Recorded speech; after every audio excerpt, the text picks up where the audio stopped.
तीर्थनगरी पालीताणा जैन मंदिर पर डोरी उपड़ता श्रमिकों द्वारा हड़ताल चाली रही है। शत्रुंजय पर्वत पर असामाजिक तत्वों आतंकने कारण हड़ताल कराई रही है। त्यारे आ हड़ताल दरमियान शत्रुंजय पर्वत पर आवेल चंदन तलावड़ी जग्याए 50 जेटला यात्रिकों की तबियत लथड़ी गई थी। તેથી શેત્રુંજય પર્વત મંડળ દ્વારા ડોડી એસોસિએશનને રજૂઆત કરાઈ, ત્યારે હડતાળ હોવા છતાં 30 જેટલા લોકોને ડુંગર પરથી નીચે લવાયા। ડોડી એસોસિએશન દ્વારા એક પણ પૈસા લીધા વગર 50 જેટલા બીમાર યાત્રિકોને મદદ કરી અને પાલીતાણા જૈનોના પવિત્ર તીર્થ માટે માનવતાનું ઉત્તમ ઉદાહરણ પૂરું પાડ્યું। ઉલ્લેખનીય છે કે ડોડી એસોસિએશન છેલ્લા 5 દિવસથી હડતાળ પર છે। તેમની માંગ જલ્દી પૂરી કરવામાં આવે તેમ જણાવી રહ્યા છે।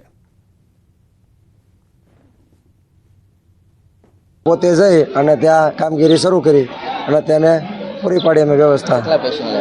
અમે લગભગ 40 થી 40 પેશન્ટ એવું નીચે લાવ્યા છે। બધા તેની ઇમરજન્સી જેવી પેશન્ટ નતા આવ્યા અને વધારે પૂરતા નીચે લાવ્યા અમે ત્યાં પહોંચાડી દીધા। 10 જ મિનિટમાં આ રેસ્ક્યુ ઓપરેશન ચાલુ કરવાની તૈયારી દેખાડી અને એમ પણ કીધું કે જ્યાં સુધી એક યાત્રિક નીચે ના આવે ત્યાં સુધી અમે મહેનત કરશો અને કાલે લગભગ રાતના 7 વાગ્યા સુધીમાં 50 જેટલા યાત્રિકોને નાનુભાઈ નીચે લેવા આવ્યા। સુરતના સચિન રામેશ્વર પાસે આગ લાગી ગઈ। કપડાના ગોડાઉનમાં આગ લાગી હતી। આગે વિકરાળ સ્વરૂપ પણ ધારણ કરી લીધું હતું।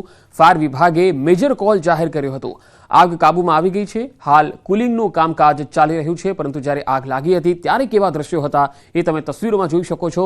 કપડાના ગોડાઉનમાં આગ લાગી હતી। સુરતના સચિન વિસ્તારમાં રામેશ્વર પાસેનો આ બનાવ છે। આગની જ્વાળાના અને તેના ધુમાડાના ગોટે ગોટા દૂર દૂર સુધી લોકોએ જોયા હતા। જો કે આગ કાબૂમાં આવી ચૂકી છે। હાલ કુલિંગનું કામકાજ ચાલી રહ્યું છે।